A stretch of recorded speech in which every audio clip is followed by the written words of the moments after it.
Good morning students, I am Vikas. Dear student, मैं विकास एक बार पुनः हाजिर हूँ आपकी हिंदी की क्लास में। जी हाँ, पिछले वीडियो में हम लोग राम लक्ष्मण परशुराम संवाद के प्रश्नोत्तर पर चर्चा की थी, जिसमें शुरू के 5 प्रश्नों को मैंने बताया था कि इसका आंसर ये होगा। इसको लिखने के लिए वर्क भी दिया गया था, तो उम्मीद है आप लोगों ने कंप्लीट कर लिया होगा अपनी फेयर कॉपी पर। तो इसी का पार्ट 2 आप देख सकते हैं स्क्रीन पर। पार्ट 2 लेकर के आया हूँ।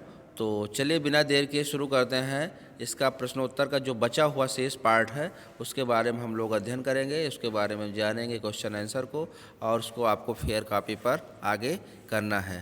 तो चलिए बिना देर के शुरू करते हैं। देख सकते हैं क्वेश्चन नंबर 5 तक जो है आप लोगों ने लिख लिया था कि लक्ष्मण ने वीर योद्धा की क्या क्या विशेषताएं बताई हैं। तो इसका आंसर शायद आप लोगों ने कर लिया है, पिछले वीडियो मैंने बता दिया है, तो आप लोगों ने ज़रूर किया होगा फेयर कॉपी पर। लक्ष्मण ने वीर योद्धा की निम्नलिखित विशेषताएं बताई हैं। वीर योद्धा स्वयं अपनी वीरता का बखान नहीं करते, फिर दूसरे लोग उसकी वीरता का बखान करते हैं। भाई जो वास्तव में वीर योद्धा होते हैं वो अपनी बड़ाई थोड़ी करते हैं अपने मुँह से। कहा जाता है कि जो योद्धा लोग होते हैं वो अपनी बड़ाई खुद की नहीं करते, बल्कि दूसरे लोग उसकी बड़ाई करते हैं। तो परशुराम को कह रहे हैं लक्ष्मण, इसलिए कि परशुराम बार बार अपनी विशेषता बतला रहे थे, अपनी बड़ाई कर रहे थे कि मैं तो कई बार क्षत्रिय विहीन कर दिया हूँ पूरे पृथ्वी को। हाँ, मैं बड़ा क्रोधी स्वभाव का हूँ, बड़ा बलशाली हूँ। साहस बाहु का मैंने बाहु काट दिया था। तो इस तरह से जो है बार बार अपनी विशेषताएं योद्धा के रूप में बता रहे थे। तो उसी का जवाब में बताया था जो लक्ष्मण ने कि जो वीर योद्धा की विशेषता होती है वो होती है कि वो अपना बखान स्वयं नहीं करते, बल्कि उनका बखान दूसरे करते हैं। तो दूसरा उन्होंने बताया था वे युद्धभूमि में अपनी वीरता का परिचय साहसपूर्वक देते हैं। अगला बताया था वीर योद्धा शांत, विनम्र, क्षमाशील, धैर्यवान और बुद्धिमान होते हैं। ये सबसे बड़ी विशेषता होती है। फिर नेक्स्ट है वे खुद पर अभिमान नहीं करते, यानी जो वीर योद्धा होते हैं वो खुद पर अभिमान नहीं करते, वो दूसरों के आदर देते हैं। तो ये 5वां क्वेश्चन हो गया होगा। 6 नंबर का क्वेश्चन अगर है तो इस पर बात करें तो साहस और शक्ति के साथ विनम्रता हो तो बेहतर है। इस कथन पर आप अपने विचार लिखिए, यानी साहस और शक्ति के साथ साथ अगर आपके अंदर विनम्रता का गुण है तो ये बेहतर है। तो इसका आंसर हो जाएगा, आपका आंसर हो सकता है हमसे कुछ अलग हो, आप अपने हिसाब से अपने शब्दों में भी इसका आंसर लिख सकते हैं। तो इसका आंसर हो जाएगा साहस और शक्ति द्वारा हम अनेक काम पूरा कर सकते हैं, हालांकि इसमें अगर विनम्रता भी जुड़ जाए तो बेहद कारगर साबित होता है। विनम्रता हमें संयमित बनाती है, जिससे व्यक्ति को आंतरिक खुशी मिलती है। विनम्रता के भाव से विपक्षी भी उस व्यक्ति का आदर करते हैं। यह व्यक्ति कार्य को और सुगम बनती है। यह व्यक्ति कार्य को, यानी ये जो गुण होता है कार्य को और सुगम बना देती है ऐसे व्यक्ति को जो विनम्र होता है। तो ये हो जाएगा आंसर। नेक्स्ट क्वेश्चन नंबर 7 की बात करें। भाव स्पष्ट कीजिए। बिहस लखन बोले मृदवानी, अहो मुनीस महाभटमानी, पुनि पुनि मोह दिखाओ कुठारू, चाहत उड़ावन फूंक पहाड़ू। यानी इसका जो है आपको भाव स्पष्ट करना है। तो आंसर हो जाएगा इन पंक्तियों में लक्ष्मणाभिमान में चूर परशुराम के स्वभाव पर व्यंग किया है। मतलब कि जब परशुराम बड़े अहंकार में, बड़े अभिमान में बोल रहे थे कि मेरे भुजाओं में बड़ी ताकत है और जो है मैं बड़ा क्रोधी स्वभाव का हूँ, तो उसी को का व्यंग करते हुए कहा। लक्ष्मण ने मुस्कुराते हुए कहते हैं कि आप मुझे बार बार इस फरसे को दिखाकर डरा रहे हैं। ऐसा लगता है मानो आप फूंक मारकर पहाड़ उड़ाना चाहते हो। यानी बिहस लखन, बिहस माने हंस करके, लखन बोले मृदवानी, बहुत मीठी जुबान में, अहो मुनीस महाभटमानी, हे महायोद्धा परम ज्ञानी, पुण्य पुण्य मोहि दिखाओ कुठारू, आप बार बार मुझे अपने फरसे को कुठारू को दिखा रहे हैं। क्या आप अपने फूंक से पहाड़ को उड़ाना चाहते हैं? अर्थात कहने का मतलब आप इस फरसा से मुझे डराना चाहते हैं। तो ये आपका भाव हो जाएगा इसका। इसको आप भी अपने कॉपी पर नोट कीजिएगा। नेक्स्ट इसी का है, यहाँ कुम्हड़ बतिया कहूँ नाही, जो तर्जनी देख मर जाही, देख कुठार सरासन माना, मैं कछु कहा सहित अभिमाना। इन पंक्तियों में लक्ष्मण ने परशुराम के अभिमान को चूर करने के लिए अपनी वीरता को बताया है। वे कहते हैं कि हम कुम्हड़े के कच्चे फल नहीं है जो तर्जनी के दिखाने से मुरझा जाता है।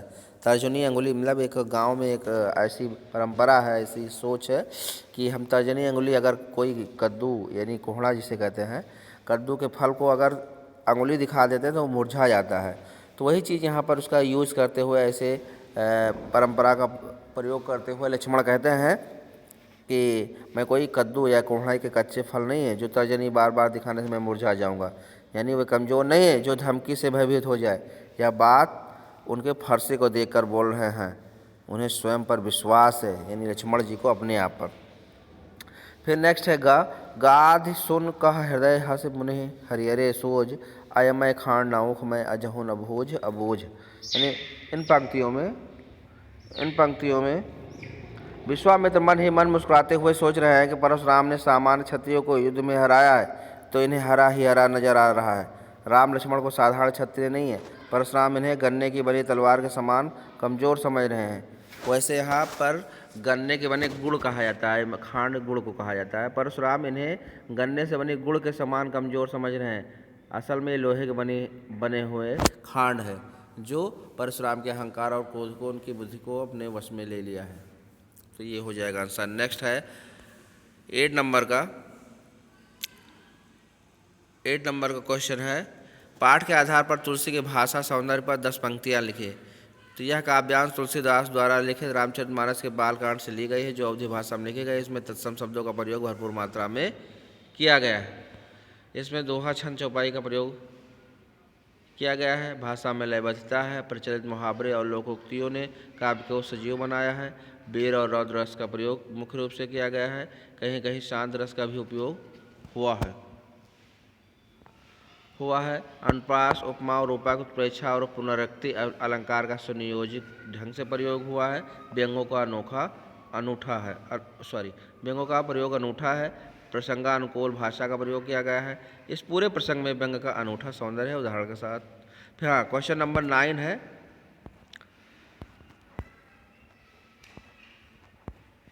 आपका 8 नंबर क्वेश्चन हो गया है।